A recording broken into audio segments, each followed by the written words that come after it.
Hello, everyone, and welcome to yet another Tournament After Action Report hosted by me, of course, your host, Joshua Joshi Howard. And I'll be going over the most recent tournament that I went to this last weekend, the RTT hosted at Gamers Haven over in Riverside, California. Before we go any farther, I want to give a couple of quick thank yous to people who were involved in making sure that this event was a success. So, thank you to Gamers Haven. They had a lot of stock and were able to fit 14 tables at least. I know there were 28 players involved in the event, meaning so that there were at least 14 tables going. Also, quick shout out to people like the TO Camden who was there to help move around the tables to make sure that everything could fit in the space. It did not feel cramped despite the total number of people who were already there, and a big shout out to them. I also know that it appeared as though a couple of different people were bringing terrain to help out with the event, so thank you to everybody who was also doing that. And of course, thank you to Gamers Haven again. I ended up winning a raffle there, so I won a combat patrol and I'm using it to help get one of my buddies, one of my roommates actually, into 40k. So Ben, if you're watching this, hello, getting you some Tau stuff. So hopefully we'll get another player coming out to new events in the near future. With that out of the way, let's go ahead and talk about the list that we brought to this event. Now, if you have watched the last couple of videos, you will know that I am taking the exact same list to the last several events that I've gone to with the intention of playing this list at the upcoming California Team Championships, which is happening later this week when this comes out, and you will get to see a little bit more of that. I will be playing almost entirely on player placed terrain at that, which is part of why we are able to bring such a big honky chonk to all of these games.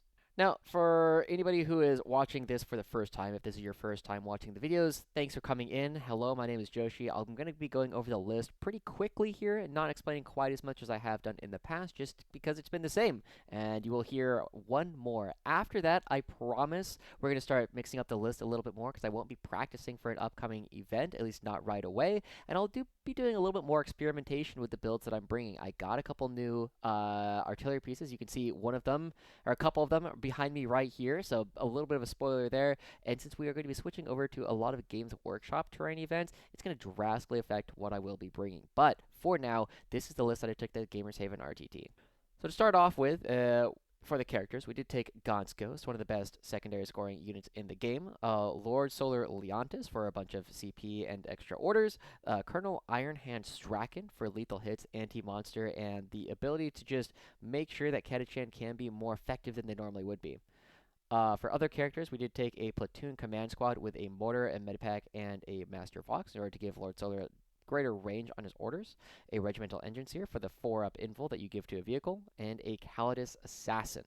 For our battle line is pretty quick. We only took one unit of 20 Catachan jungle fighters, of course with flamers all around, and then one unit of 10 infantry with a plasma gun and a mortar attached as well. And that's going to be rocking out with Lord Solar, making sure that they can attach to the platoon command squad. For other units that we were bringing, we did bring 3 units of 6 Bullgryn, of course, with the 4-up invuls and the Bullgryn Mauls. These guys just take forever to die. For 160 points, they are so valuable. They don't do the most damage in the game, but they don't really need to when they can tie up Custodes or major melee threats for multiple turns in a row. After that, of course, we did bring 3 units of Kasrkin. They all had double plasma. Two of them had double melta, and one of them had double volley gun. Now, I haven't been super sold on the volley guns. I kind of would like them to be meltas as well, but I don't know if I want to buy a whole nother box or break my models apart in order to make that happen. So, we will see how we go from here. Either way, every single one has a melta mine, which has been one of the best tricks that we have currently in the game, and we'll talk a little bit more about this later. We also brought 1 unit of 5 Tempestus Scions with a Melta and a Plasma. These guys are just coming in as action monkeys and a little bit of targeted firepower. If we really need to just kill something small, Tempestus Scions can get it done. Lastly, for our vehicles, we ended up taking a Cyclops demolition vehicle. Again, just a Ripperswarm without deep strike, and the Stormsword for 495 points. Comes with D6 plus 6 shots, strength 18, AP 4, damage D6 plus 2, blast, and ignores cover. So it's going to put anything on an invul or a 6-up if it already has a 2-up. So it's going to be killing a lot of things very well, as well as having 4 las cannons and 5 twin-linked heavy bolters. This is what I've been lovingly calling the honky chonk. Now, I'm still planning to get it painted even further, so it will look fantastic in the near future. But for now, we still have the Stormsword, the honky chonk, that has been dominating a lot of open fields in a lot of our player place terrain. Now, with that out of the way, let's go ahead and talk about the lay of the land, where we talk about what kind of terrain we were playing on, as well as talking about how strong of an event we were really expecting this one to go in. As we already talked about, there were 28 players at this RTT, which is a pretty large amount overall. I know a lot of people in different regions will talk about how they don't even necessarily get 20 people out to the RTTs, but this one was pretty strong. We also, of the people that were there, now I do have to give a pretty big caveat here because I know that the ITC rankings that we still have available on the ITC website are pretty out of date at this point. It has not been updated since LVO has finished, which is at this point over a month ago. So nothing has been added since February. But until I find a better resource to understand what my opponents are likely to be bringing, as well as how strong I should be expecting players to be, it's the resource we're going to continue using. So, of the people who are here, almost everybody, 25 of the 28 players, are listed as having gone to an event before. Now, this event was a little bit farther than the events I normally go to. I actually spent the night at a friend's house. I would not have to drive as far. I would not have to wake up quite as early in order to make it out to this event. But I recognized a lot of the names. I've seen a bunch of them. And as evidence, there's a lot of tournament experience going into this. Now, I'm used to being one of the highest ranked players at most RTTs that I go to, based on the ITC. Whether or not that's useful to you is an entirely different matter, but I'm used to being one of the higher ones here. Now, I ended the 2023 season at rank 953 out of about 23,000 players. There were 3 players higher ranked than me, and not just by a little bit. Camden brought his Eldar. Kyle Perry also brought his Eldar, and Jason McKenzie, one of the strongest players in the local meta, was there with his Tau. And then there were about a half dozen players who were also in the top 2,000, and then again, 25 of the 28 players who were there were listed as having had tournament experience in the 2023 ITC season, which is really, really high. It's not the sharkiest event that I've ever gone to, but it was a pretty strong RTT, all things considered. As for terrain, it was mostly pretty typical for player plays terrain. Most tables would give you 2, sometimes 3 L-shaped ruins, or 2 L-shaped ruins, something small, some crates, and some woods, depending on the exact table that you were playing on. Some of them were also featuring a middle terrain piece, where whoever went first, if there was a center objective, would shift the objective such that it was no longer on top of the middle button, is effectively what it worked. However, of the 14 tables, 3 of them were being played on Games Workshop terrain, which I was not particularly thrilled when I got put on one of them. We'll talk a little bit more about that as we get through this, but it was a very different style of play, and even though I did end up playing on it and bringing the same list that I brought to the Loaded Dice GT, which was also in Games Workshop terrain, it's kind of reinforced to me that Super Heavies are not meant to be played on most Games Workshop terrain setups. And we'll talk about exactly what ended up happening with all of that as we start talking about the games. Now, with all of that out of the way, let's go ahead and start talking about the games that we actually played in this one. And boy, oh boy, guys, this one was one of those days in terms of rolling dice. And we'll actually get into how that affected some of our games later. But to start off with, we had our first game playing up against Shane and his Space Marines. Now, Shane was playing Raven Guard in the Vanguard Spearhead Detachment. In his list, he had an Apothecary Biologist with the Blade Driven Deep, the infiltrating enhancement, Caven Shrike, who has an up-down as well as gives lone op to anybody that he is currently attached to, a Librarian in Phobos armor, a Lieutenant with Combi Weapon with the Shadow War Veteran enhancement, and Lieutenant with Combi Weapon with the Execute and Redeploy enhancement. For everything else, he didn't run any battle line, but he had a unit of 6 Aggressors, a unit of 6 Centurions, a unit of 6 Plasma Inceptors, a unit of 6 Bolter Inceptors, and a unit of 3 Bolter Inceptors.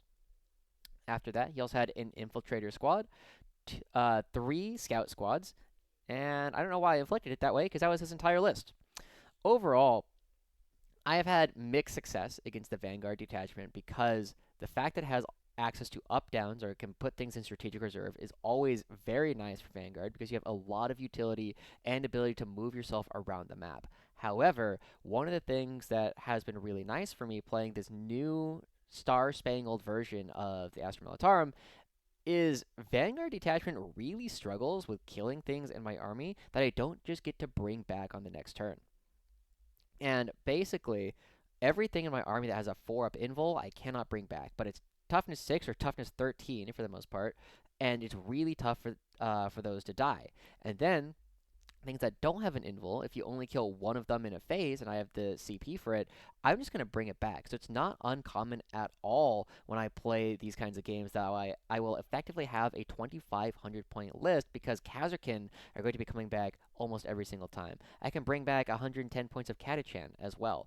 Depending on if things get really bad, I can bring back a 60 point unit of infantry. So it's really not uncommon for me to effectively play with 400 extra points of guys throughout the course of a single game.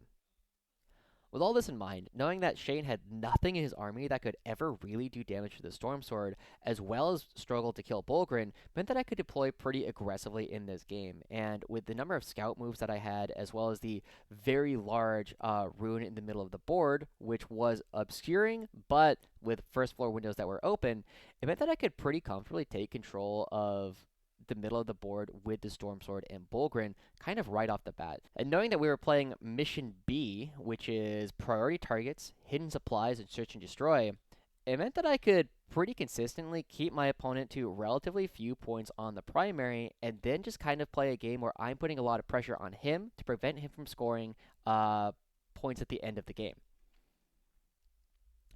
Shane also interestingly went with Cleanse and deploy Teleport Homers, which ended up being a bit of a rough situation for him because I could put so much pressure in the middle of the board with the Bullgryns and having.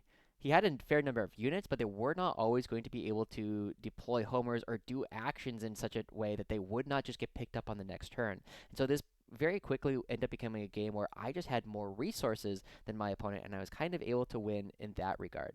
But going into the actual game, I set up my Bullgryn where one of them was going to go towards the northwest, one of them was going to go towards the southeast, and one of them was going to be fairly flexible in the middle of the board, being able to play for both of the hidden supplies objectives that were there. Shane deployed rather safe for the most part, but he had some infiltrators, or infiltrate units that were on both objectives. I believe they were scout squads, and also set himself up such that his centurions and aggressors would be able to be pretty aggressive later on in the game, but not necessarily able to move super far out of his deployment zone. I deployed with my Stormsword effectively on the line, ready to go forward into the game, and it started off really strong when I ended up getting the first turn. I have a lot of scout moves. I have 2 Kasrkin that I always deploy on the board, as well as the Catachan, and they will all be scout moving 6. And it gives me, if I go first, and I can get my guys to places where they will be able to hide behind obscuring terrain, it's a huge bonus in terms of my ability to control the board really early on. And when I did that, I got a really good position. I got a really good draw going tactical because I got secure no man's land and area denial at the very beginning of the game. And of course, there's not going to be anything in the middle of the board for my opponent because if you put it in the central objective or in the central ruin, it's going to die, right? And it does mean that the Bullgryn will be able to clear it out. The Stormsword will be able to clear it out. Anything that is there is going to get shot to death. And so it's only useful to deploy something there if Shane were to go first.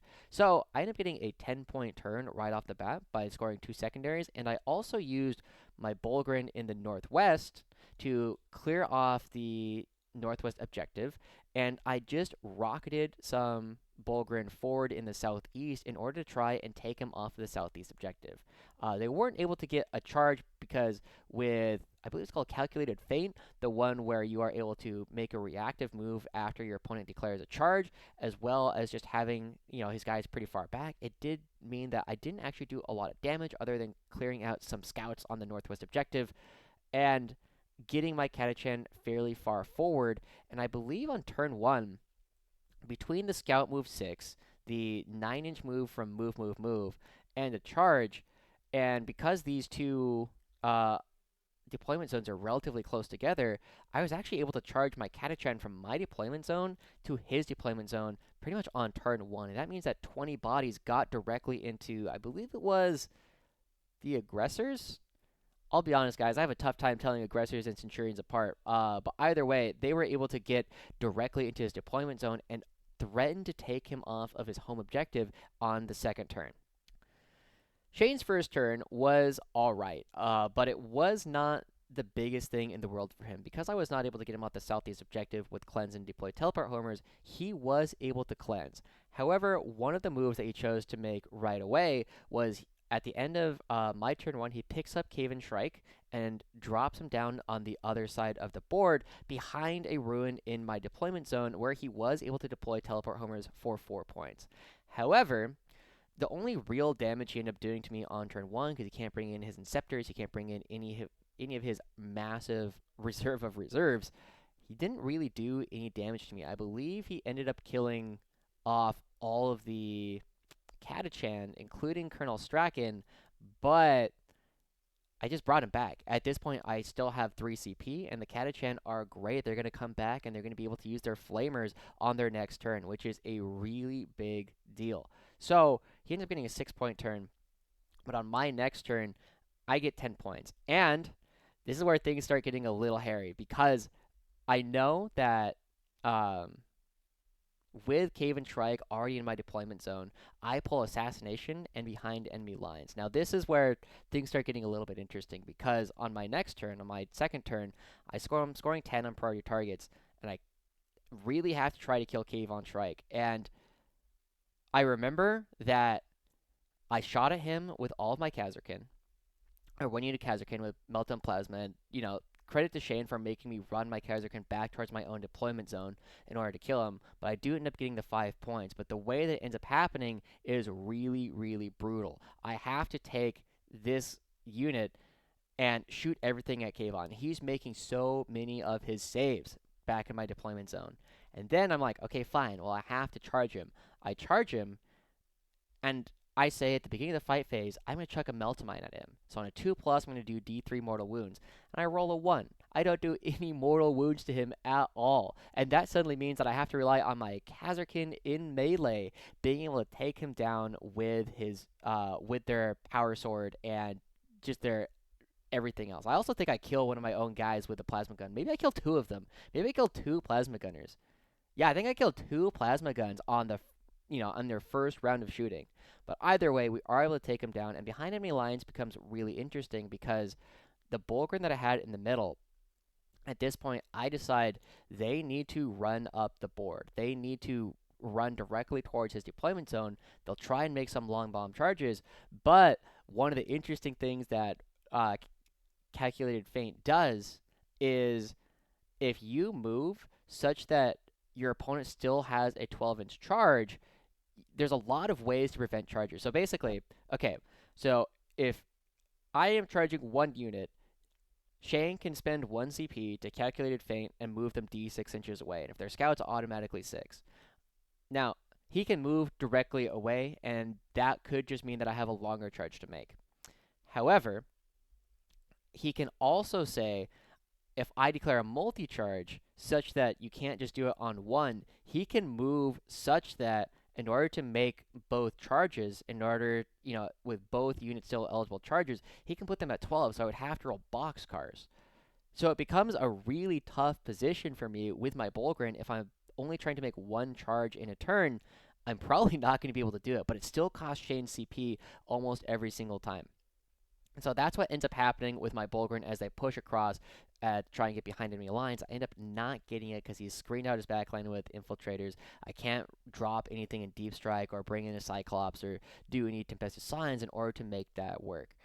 But at this point, I do a fair amount of damage. I charge in, I get some damage on the southeast objective, and I'm starting to contest it over there. And so with all of that happening, Shane ends up having only a 5-point primary turn on his second turn, and then he ends up using some Inceptors. I think he drops his triple Bolter Inceptors in my deployment zone to once again deploy homers there.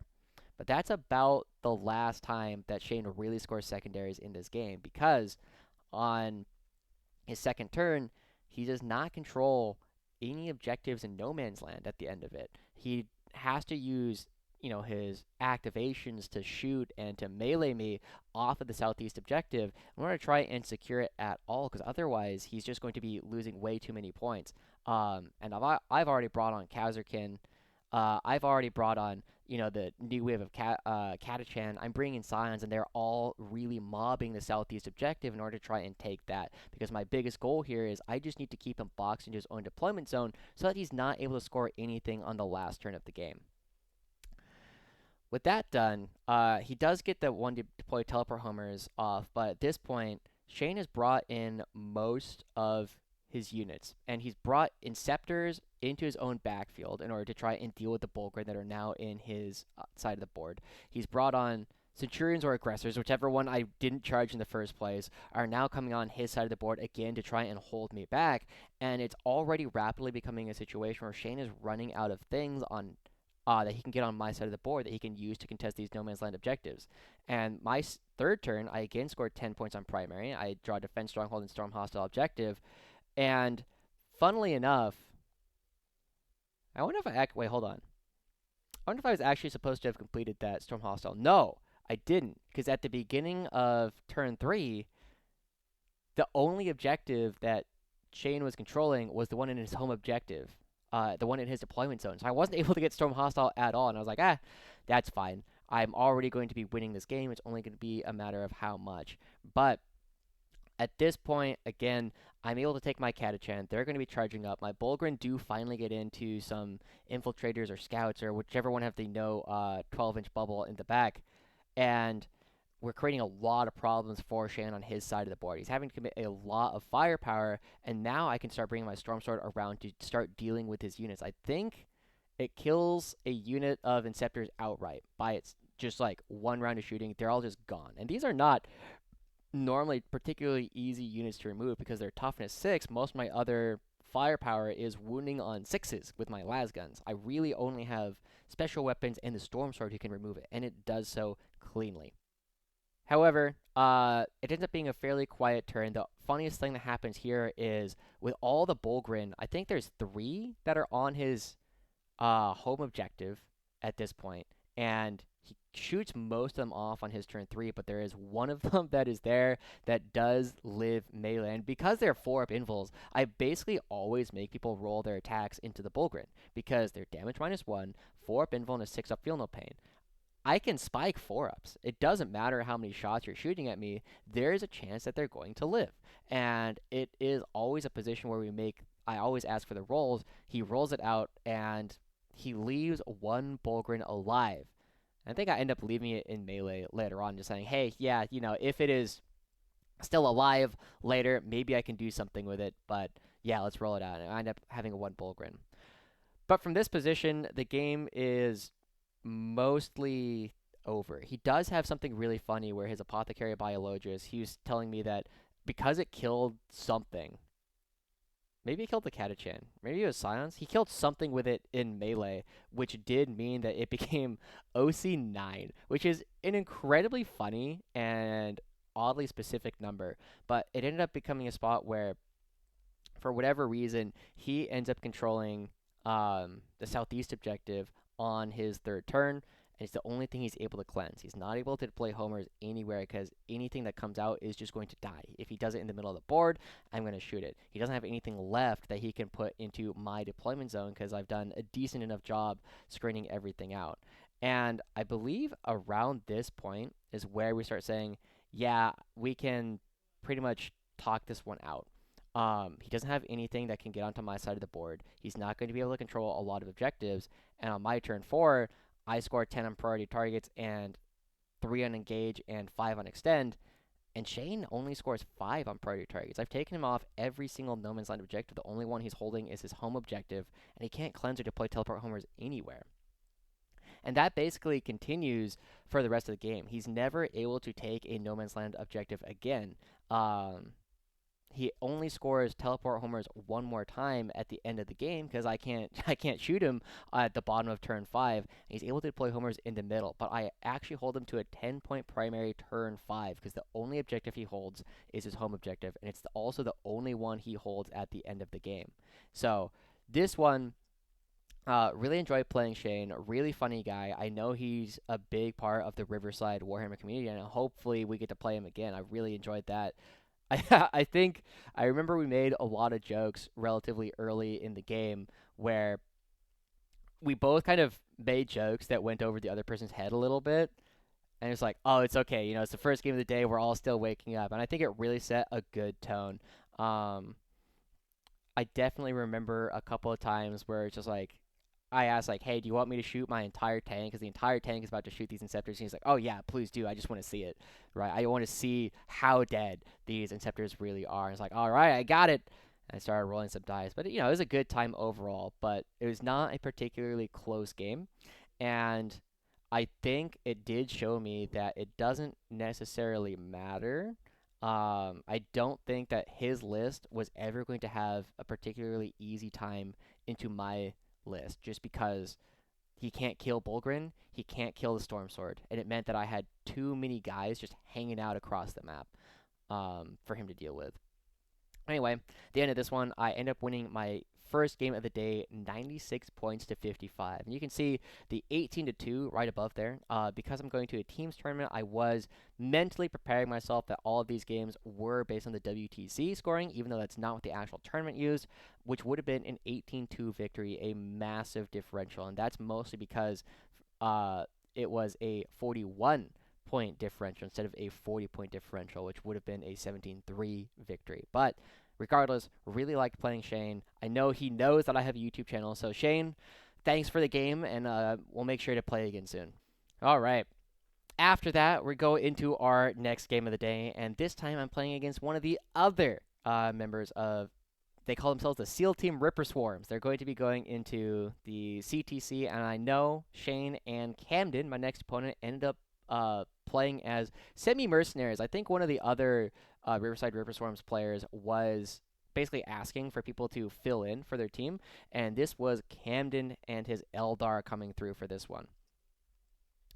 Now, I know Camden is a pretty strong local player, and today he was playing Eldar, but unfortunately, his list never got uploaded to BCP, so I'm going to be doing my best to remember exactly what list he was bringing.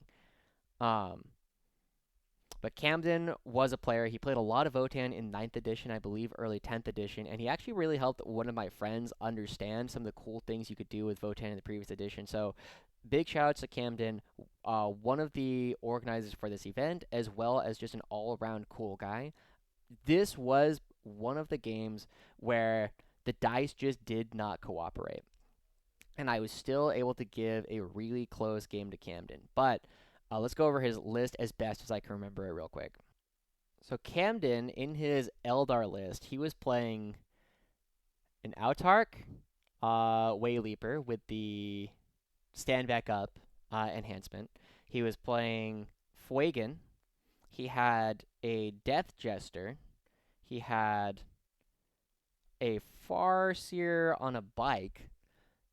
He had 2 D cannons, 2 units of 5 Swooping Hawks, 2 units of 5 Warp Spiders, 2 units of 5 Fire Dragons, both of them in Falcons, and a unit of 5 Striking Scorpions. He also had a Warwalker, and I believe 1 unit of Rangers with a character in them that had a better sniper shot, but I don't remember exactly what it was called. Either way, I actually really thought this list was cool. I'm thinking about building an Eldar list of my own, and this is pretty darn close to the kind of list I would love to run. I love the MSU aspect of it. I love the fact that you have a ton of tools just across the board to, kill out very specific targets. You're really good at clearing chaff off of objectives, and because you have so much movement, it allows you to take a lot of control across the board. Now, on this one, we were also playing Mission M. Now, on this one, we were also playing Mission M, Purge the Foe, Chilling Reign, and Crucible of Battle. And Purge the Foe is a mission that I tend to struggle with because my army really only has 1 unit that is good at killing things, and that is the Stormsword. Everything else is a little bit of damage that I can put, and I can burst down, especially MSU-style units, but I need to be able to find those engagements, and I also really need to be careful that I don't lose more, because between my between my Kasrkin and my Catachan, I have a lot of units that are relatively easy for armies to pick up. The other thing that ended up hurting me quite a bit this game is I underestimated how effectively my opponent was going to be able to remove the Stormsword. Now, I played against Eddie and his Eldar previously, but that list was running a ton of Bright Lances. I believe it was running like triple Warwalker, at least one Night Spinner, and Wraithguard. And I kind of knew that with that amount of just volume of Melta and Bright Lance fire and the ability to get maximum damage on them, I was going to really struggle to keep my Rogal Dorns alive in that kind of game. But this time, as we go into it, I end up losing my Stormsword way too early, and that puts me in a really tough position across this game. Now, Camden ends up going first, and he ends up drawing at least one dead objective and capturing the outpost, and he's not. And he chooses not to deploy teleport homers either. But the one thing he does do is he moves his striking scorpions, which had infiltrate, and move them up. And I tried to kind of hide my Kasrkin from him because I knew that if he went first, I was going to be in trouble if he was able to kill one of my Kasrkin on turn 1 before I had the CP to keep them safe. I played my Kasrkin fairly carefully, but I did not play my Catachan nearly as carefully because as I was deciding whether or not I was going to be able to, willing to scout move them, my Catachan had 4 flamers, and this ended up being a really big part of how I was thinking about what I wanted to do with them, because I thought if Camden is going to move his striking scorpions at me, I will overwatch him for the 1 CP, because I do not have 2. I will not be able to bring them back no matter what, but I will move them out, and they will flame the striking scorpions when they come in, because they're just already out in the open. As soon as he moves, I will be able to get the flamer. And with 4 flamers, as well as a bunch of lasgun shots, because Eldar are only toughness 3, I should be wounding them on 3s with the flamers and 4s with the lasgun. So I should be able to kill most of them. This should not be that big of an issue. So, Camden moves his striking scorpions towards my Catachan. He also moves his swooping hawks out in order to also shoot at the Catachan. And as soon as the striking scorpions move, I declare I'm overwatching. And for 1 CP, I didn't know this at the time, but I know this now, that I had a 60% chance of killing at least 4 of the striking scorpions with the overwatch. And I actually rolled pretty well. I believe I rolled 14 hits on my 4 flamers. However, I only got 4 wounds, wounding on 3s in that attack, and Camden was able to save enough of them.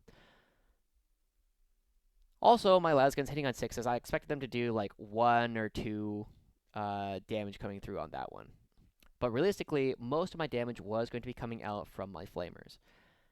But I believe I killed 1, maybe 2 of the striking scorpions, which was huge. This was a unit that had a 40% chance of killing on my opponent's turn, which would have been really nice for the extra primary. However, the Catachans completely died, and Straken ended up living with 3 wounds left, but I don't think he did any damage when he swung back. He might have killed 1 or 2 of the striking scorpions. The other thing that happened on turn 1 is he moved out some of his... Oh, he had scouts on bikes. That was the other unit that he had. He had scouts on bikes, and they came through, and they did a little bit of damage to the Kasrkin. And I go, great. He's moved his striking scorpions forward. They've killed my Catachan. He's moved his scouts on bikes forward. I have an opportunity to kill both of them, to kill 1 and kill more. However, things end up going very, very wrong for me. I devote 1 unit of Kasrkin to try to kill the striking scorpions on my first turn. I roll Area Denial and bring it down. And bring it down, he had his Warwalker hidden, so I had no valid targets on turn 1 because both of his Falcons were in Deep Strike. And I also devote some Bullgryn to finish off the scouts on bikes that he had over on the other side of the board. Now, this becomes really, really tough. So as I start shooting at the striking scorpions with Kasrkin, I end up rolling so bad on this roll. I end up leaving them with, I believe, of the 3 remaining striking scorpions, including the Exarch, I end up killing 1 of them with all of the Kasrkin. And what I have to do after that is it forces me to burn one of the 2 CP that I got on my turn to throw a grenade at it with either Colonel Straken or maybe it was some Bullgryn. I throw a grenade on it and finally manage to kill them off. But burning this CP ends up having a compounding factor. It means, one, I end up not having access to the smoke stratagem in order to try and keep my Stormsword alive later. It also means that I don't have the CP necessary to pitch some of the secondaries that I get on turn 2. At the same time, on the other side of the board, where my Bullgryn have charged into the scouts on bikes, I'm expecting them to kill this relatively quickly. I have a lot of attacks. They're going to be hitting on 3s, wounding on 3s as well, and AP1, meaning that he doesn't have a particularly good save going up against it. I believe they're 5 pluses. However, I start rolling all my dice, and I do enough damage that it would have killed them all. However, he is left where they would have exactly died. And he ends up burning a CP to substitute one of his failed saves with a fate die that was a 5 plus, meaning that they saved their invul save, and these scout bikes end up living with 1 wound. Now, crucially, this denies me 4 points of primary, because he killed the Catachan, I killed the Striking Scorpions. If I had also killed the bikes, that would have meant that I would have killed more on turn 1, but I only killed 1. I did not kill more than my opponent, and that was a 4-point swing right there. And I don't really think I could have done anything differently about any of these opening moves, right? The Overwatch was a good idea. It would have kept my Catachan alive. They would have been able to play later on in the game, and they would have given me more opportunity to control the board. But I can't complain about the dice, right? I feel as though I made the right decision. Now we have to live with this and see where we go next.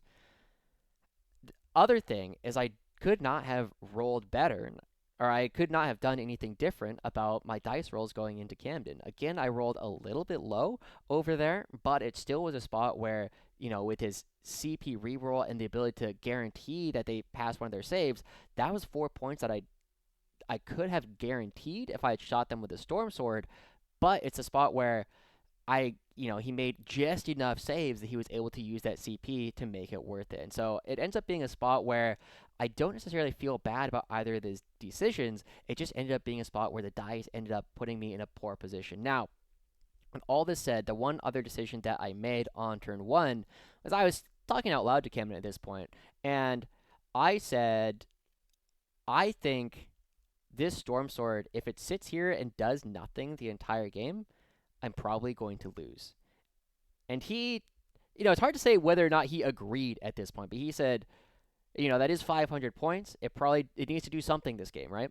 And so I go, okay, here's what I'm going to do. I'm going to give a 4-up invul, and I'm going to move it out into a spot where it is going to be out of range of one of the D cannons, but the other ones will still be able to shoot it. So I moved it out a little bit.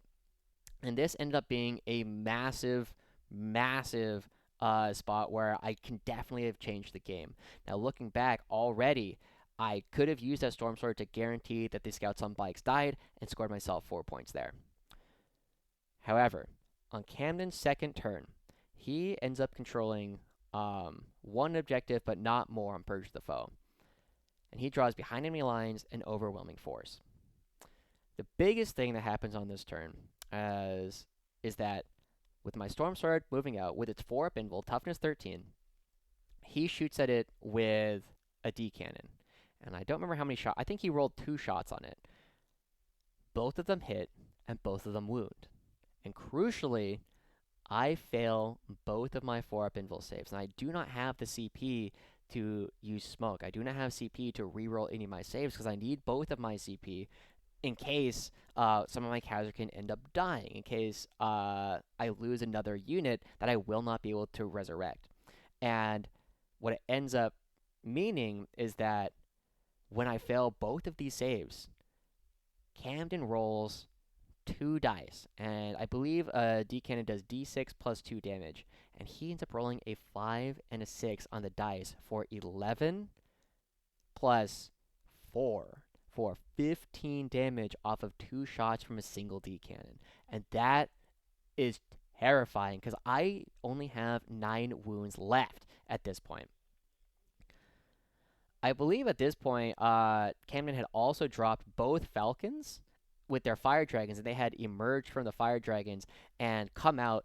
And with this many shots as the Eldar, he's going to kill it, right? Because he has a couple of fives left on his fate dice. He's got enough opportunities to swap things to sixes that when they drop in, they're going to kill it. And I end up losing my Stormsword in this game to some Fire Dragons and maybe also the Death Jester. I think it might have contributed some damage, but my Stormsword, or 495 points of my army, dies without firing a shot this game.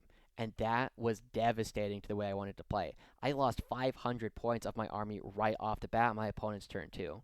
And it ends up putting me in a really tough position because going back, again, I had to use CP in order to chuck a grenade in order to make sure the Striking Scorpions died. I could not have changed his outcome at all. Again, if I had saved one of those, the Stormsword maybe still dies to all the firepower from the Fire Dragons, but it puts me on the back foot right off the bat. But in my mind, as soon as this happens, I start thinking, right, Josh, we're playing this one out for practice for CTC. It doesn't matter that we are probably going to lose from this position. We need to do what we can in order to try to keep this game close. So let's do what we can to try and score as many points as possible. The rest of the game, for me, kind of becomes about controlling the southeast objective and the northwest objective. And the most interesting things that end up happening from this one are, one, Fuegan is really, really hard to kill. I end up dropping in later on, I believe it's on turn 3, he brings in Fuegan on my side of the board to do some damage, and I think he shoots like a Melta or whatever super Melta that Fuegan has at Colonel Straken, but Colonel Straken takes it on his 4-up invul and he's totally okay. But on my next turn, also on turn 3, I try and kill him. I use Colonel Straken, put some shots into him. Lord Solar comes out from his hidey hole, and I bring some Kasrkin out, and they all try and shoot Fuegan. And he just doesn't die. The fact that he's got this 4-up invul and he's Camden's doing really well on his saves means I'm in a brutal position. Even though I believe he's toughness 3 or 4, none of my shots are going through. I'm just rolling 1s and 2s straight on all of my wounds. So Fuegan ends up living for quite a while coming into my deployment zone.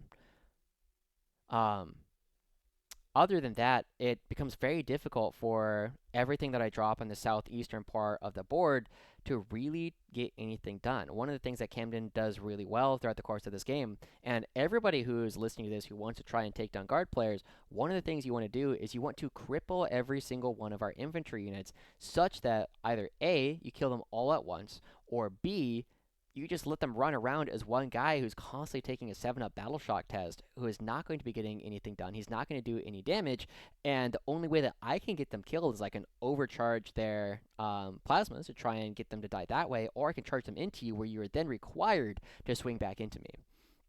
But Camden, he brings in warp spiders, he zooms them across the map, flicker jumps them, puts them on my northwest objective, and he denies it from me for one turn, and I have to bring some Kasrkin in order to remove that threat from the board so I can continue to score some points.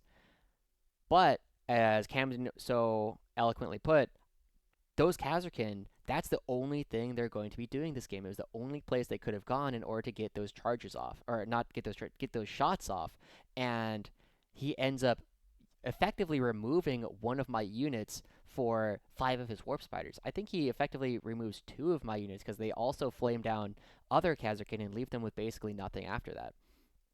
But then all of my units that I have on the southeast side of the board, which I think I have 2 Kasrkin units and the 5-man Scion Squad who end up coming down there, he leaves every single one of these on 2-3 guys because he even chooses to not shoot them with a Death Jester because he wants to make sure I can't bring them back. I can't use them anywhere on the board in order to create more pressure.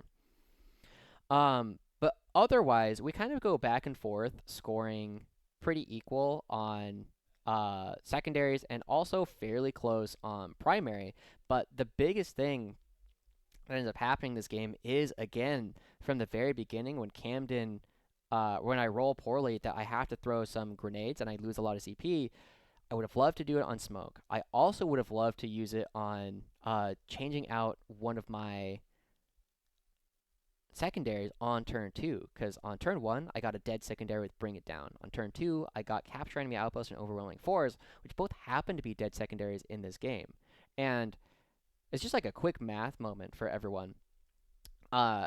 in order to maximize secondaries, if you assume every secondary is worth 5 points, which they're not, but you can kind of think about it that way, um, you need 8 live secondaries over the course of the game. And you're going to get to see 10 of them or 11 of them if you choose to re-roll one at some point during the game.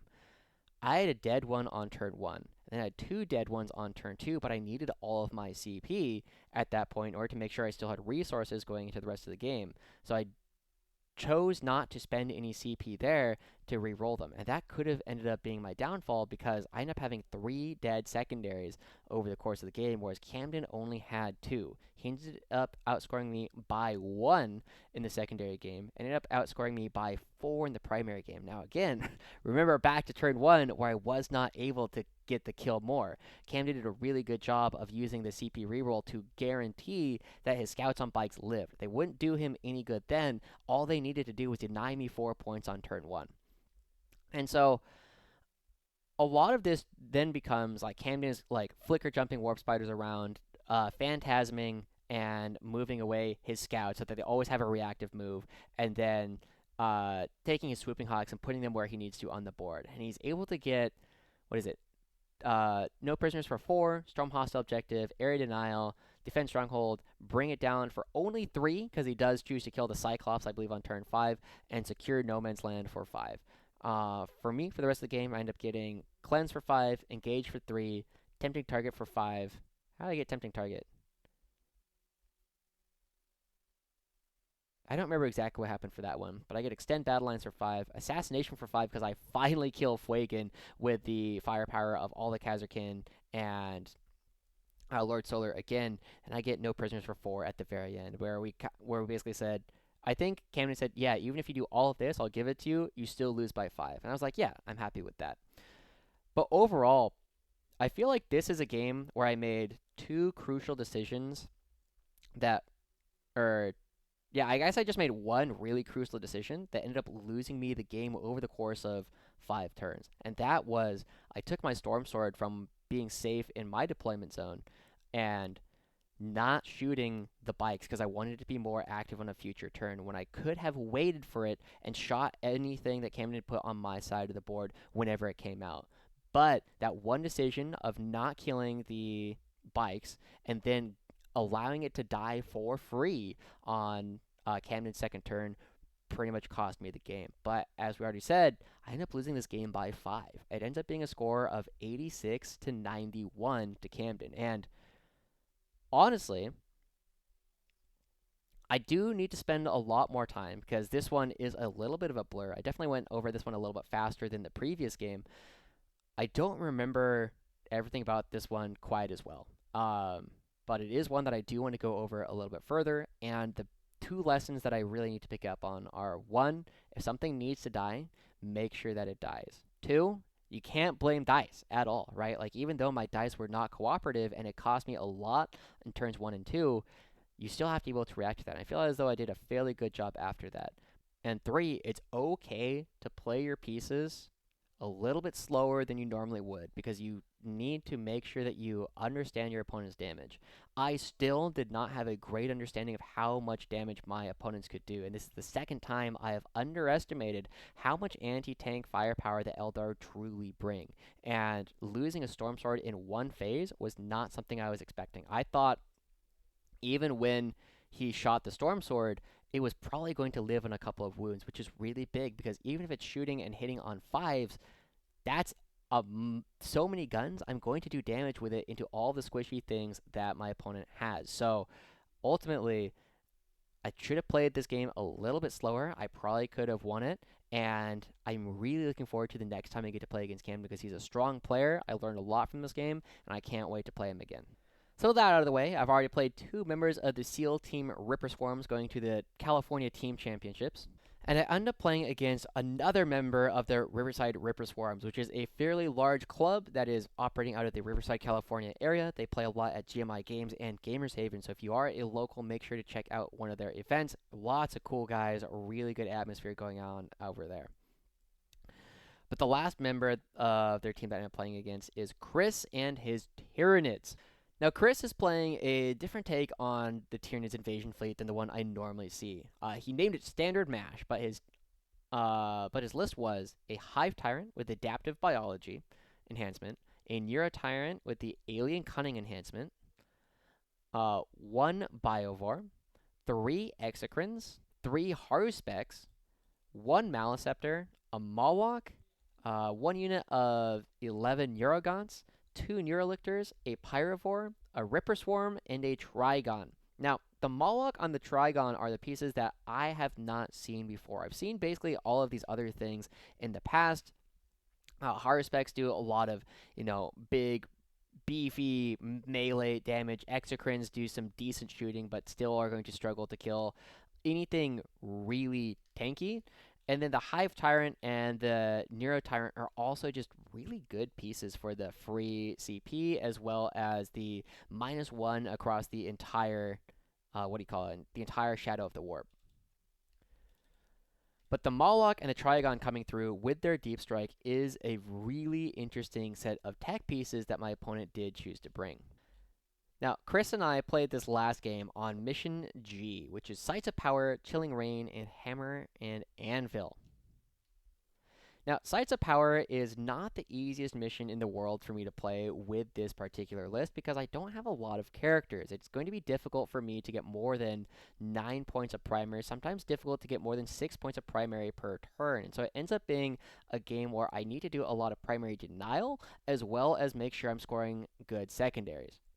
The other thing about this game was that we happened to be playing it on a Games Workshop terrain table. And worse than that, we were playing it on Games Workshop Terrain Layout 1, which has so many line of sight blocking ruins in the middle of the board that there are not a lot of firing angles for the Stormsword to go. It really needs to pick if it wants to go towards the northern side or the southern side of the map almost immediately. And once it's there, it cannot really affect the other side of the map at all. And it's part of why, as I touched on, I got a couple of things in my background where I do have some Basilisk and Manticore, which will help out quite a bit on this terrain layout in particular, because I'll be able to shoot things where I normally would not be able to with the super heavy style of build that I was going for previously. But this game ended up being another interesting one. I ended up going first in this game, and I drew Capturing the Outpost and Attempting Target. Now, my opponent could not prevent me from getting any of the objectives in No Man's Land. I have too many scout moves. I have too much mobility on my side of the board. So I end up moving in, and one of the things that I've been doing quite a bit of, and I asked Chris what he thought about it after the game, was I took my Catachan, and they scout moved 6 inches into the middle of the board, and then they moved up another 9 for a total of 15, and then I charged his Neurolictor, which is hiding in the ruin on his side of No Man's Land that kind of juts into his, into his deployment zone a little bit. And crucially, I feel like here's another spot where I rolled a little bit low because the Neurolictor ends up living on 2 or 3 wounds, which crucially means that it can cause battle shock tests on my side of the board every single turn within 12 inches, which ends up coming in at least once in a major way, because it does mean that I cannot because it does mean that he ends up flipping an objective at least once or twice with it over the course of the next 4 turns. Other than that, though, it ends up being a fairly quiet turn. I move my Stormsword into position, and I fairly quickly commit it to the south side, because from there, I'll be able to control the middle objective and the southern objective relatively easily, as well as move it into a position where I could, if necessary, shoot at anything that is threatening my home objective at the same time. Chris ends up scoring Chris ends up drawing Capturing the Outpost and Behind Enemy Lines, and this is where I make my first mistake. One of the things that I've been doing that I've been fairly lazy about is whenever I have my Gaunt's Ghost and a Callidus, I don't use them to screen my backside very well. The thing that I've been doing, as a lot of Callidus players will do, is they'll just drop it in the very corner and just say, hey, well, it's going to be here, I will pick it up at the end of your turn, and then I will do something with it. However, I should be using this to screen my backfield on turn 1. Now, there are some armies where it matters because they have these up-downs all over the place, but going into Chris, where he has the Biovore shooting Spore Mines, I need to do what I can to try and make sure that the Biovore does not have a place where it can put a Spore Mine on my side of the board for deployed Teleport Horror or behind enemy lines. And he ends up shooting his Spore Mine into about the spot where I was supposed to have my Callidus in the northwest ruin. And that ends up scoring him 3 points, because it's the only thing he's able to get onto my side of the board. After that, that's about it. He ends up moving all of his monsters pretty much directly up. They rip the Catachan to pieces, but I am still able to resurrect them, so I get them back. One of the things, though, that he ends up doing, and a rule that Chris either forgot or one of the things that happened on this turn that was a little bit interesting is Chris had forgotten that in order to see through a ruin in this edition, if you do not have normal line of sight and you have to see over a piece of terrain, you have to be wholly within that piece of terrain. And that ends up costing him at least a little bit of shooting with at least a Maleceptor and a Haruspex, I believe, over the course of his first turn. But the other thing that he does is he brings his Neuro-Tyrant down the southern side of the board, and this ends up being a spot where I could have potentially got him as well. Because on my second turn, I end up scoring 6 points on Sights of Power for holding my home objective, and I don't remember if it was the middle one or the southern one at this point.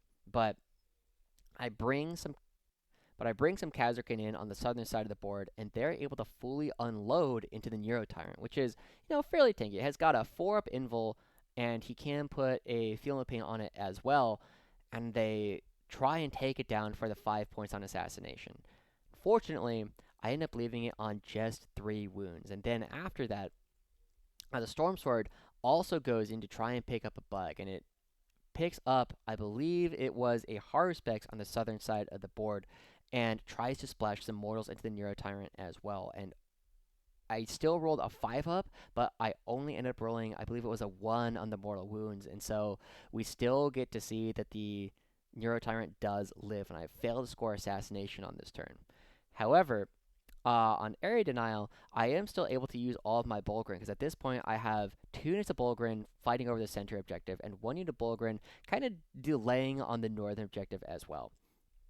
But the Bullgryn are able to zone everything out in the middle and create enough space there that I'm able to score Air Denial. On his turn 2, it's not particularly exciting, but I make a similar mistake at this point with my screening. And I actually make 2 mistakes. The first one is Chris is able to get another Spore Mine in my deployment zone for Deploy Teleport Homer. But the second thing I do is I have my Gaunt's Ghost kind of strung out in the southwest corner, but one of his big bugs, I believe it's the Moloch, maybe it's the Trigon, one of them is able to deep strike within 3 or at 3 inches instead of at 9 inches. And one of the things I do is Gaunt's Ghost, because I'm not thinking about the 3 inches particularly heavily, he's able to put the Moloch or the Trigon, whichever one it is, in the southwest corner, where if I had moved my Gaunt's Ghost just another inch or 2 over towards the corner, he would not have been able to fit the giant base back there at all. And that ends up being a bit of an issue, because he's able to use this unit to create a lot of pressure and do some damage in shooting to my ghosts.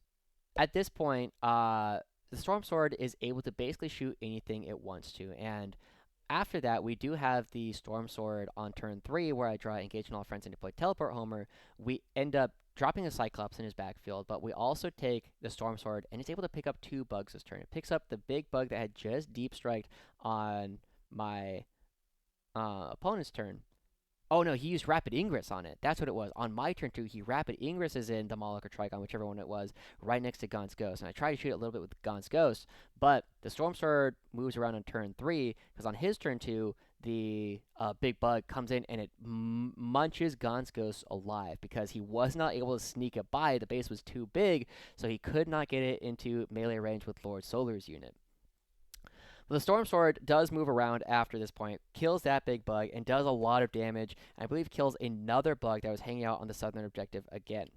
And this is where we very rapidly get to the point where the Stormsword kills 3 bugs at this point in the game. In 3 turns, it's killed 3 big bugs, and it'll threaten to kill even more over the course of the game. But I end up scoring Engage on All Fronts for 3 and deploy Teleport Homer. Now, The next turn coming in for Chris is not particularly exciting. He ends up dropping the Moloch or Trigon, whichever other one was, in the southwest corner again, and I end up, over the course of this, having to move Lord Solar and his friends towards the northern side of my home objective in order to try and make sure he has long charges to try and make in order to get through. But that ends up not being a huge deal. The biggest swing that we end up having on this game is in my opponent's turn 4. He ends up drawing a tempting target in Storm Hostile objective.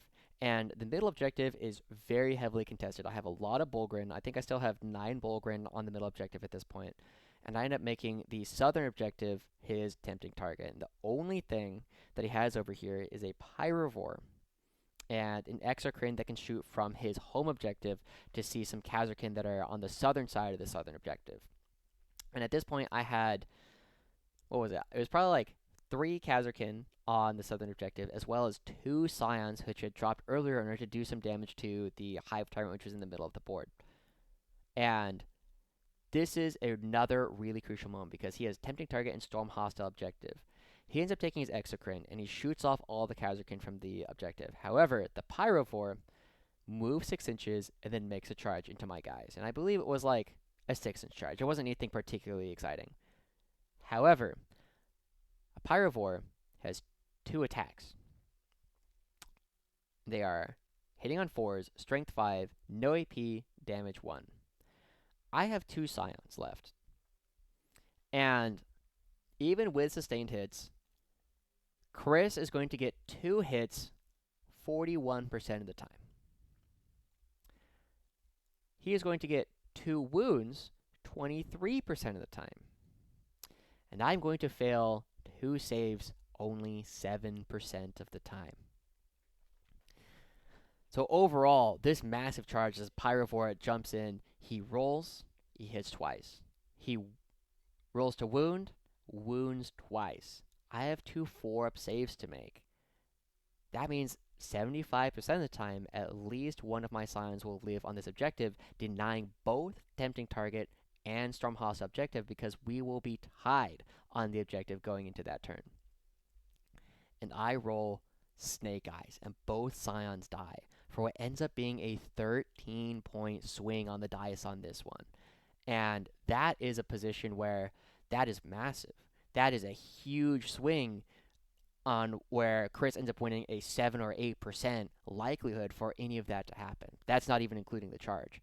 So ultimately, that puts me in a really tough spot where, even though I'm able to bring enough things back, I think I bring a unit of Kasrkin back every single turn, I now don't have control over the southern objective like I was expecting to. And so going into my turn 5, I only score 6 points of primary, because I'm controlling my home objective and the one in the middle where I still have a lot of Bullgryn.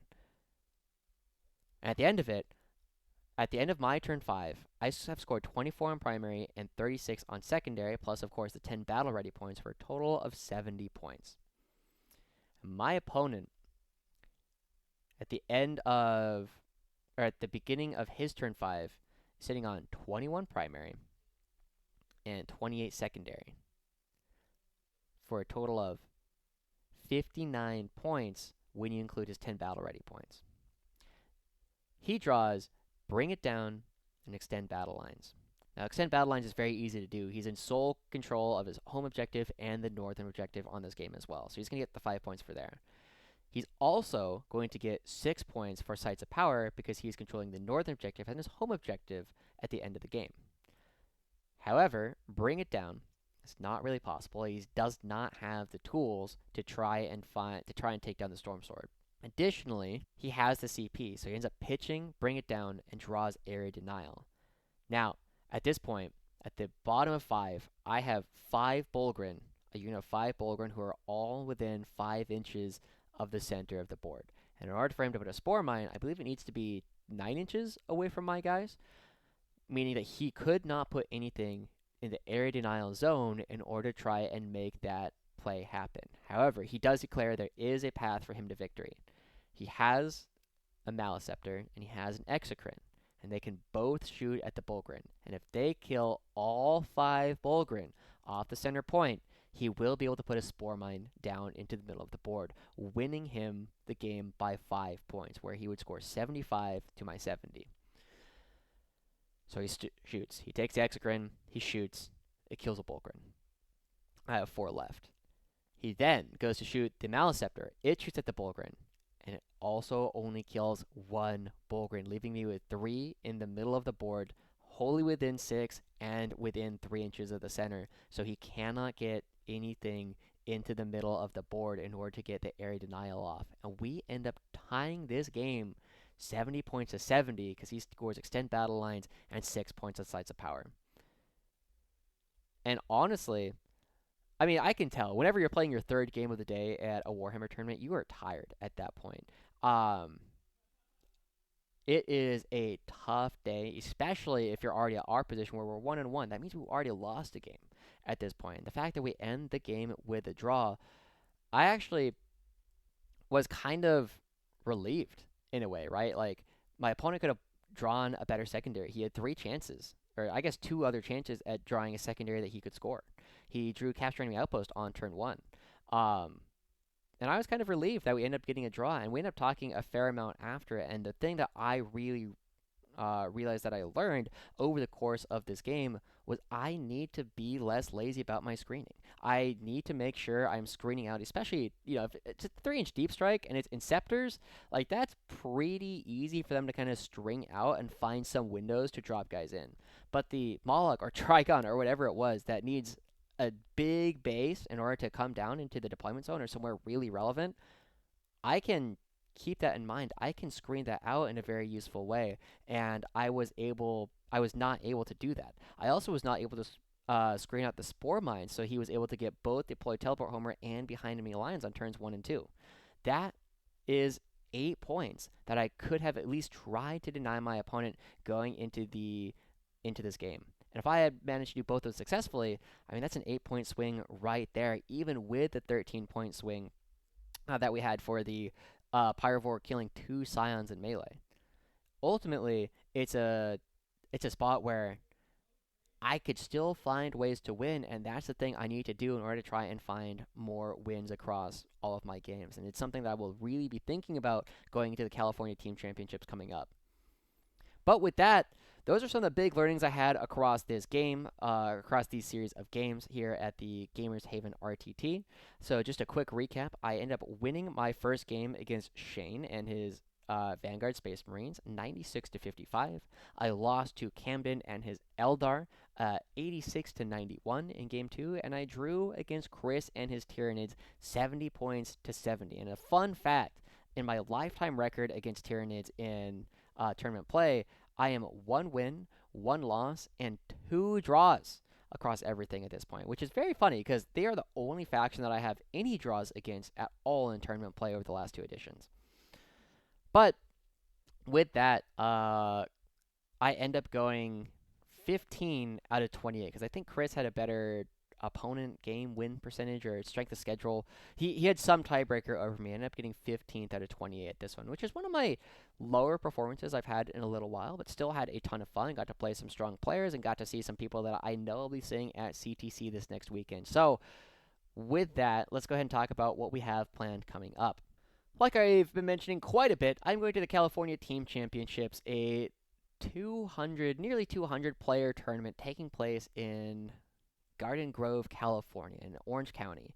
And that is something where I will be playing with the Get Hammer Get Posers, one of the I believe 6 teams that the greater Get Hammer umbrella organization will be fielding at this. Now, we're not expecting to do particularly well, but of course, I'm going to be trying to win every single game I can. I'm really looking forward to seeing a lot of the XPZ and the Riverside and a bunch of different teams of players coming out to this event. It's going to be a fantastic time. 5 games of play over 2 days, and we'll make sure to get that out to you guys next week.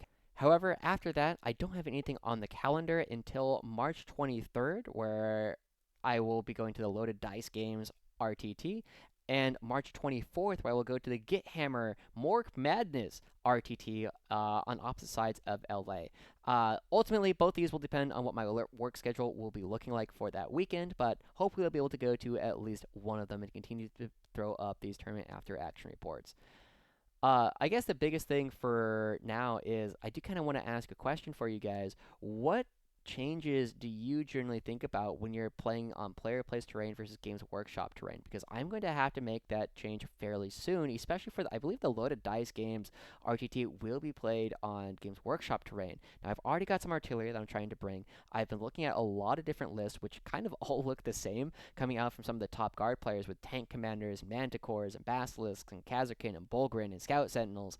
I'm probably going to be shifting that and trying a couple different variants of that over the next couple of events. But if there's something you really want to see me try out, let me know in the comments below, and I'll do what I can to get that into some of these videos for you guys. With all that said, thanks again for everyone who has tuned into this tournament after action pour. I have been Joshua Joshi Howard, your host. I am looking forward to seeing you guys all at the next event or in the next video. See you soon.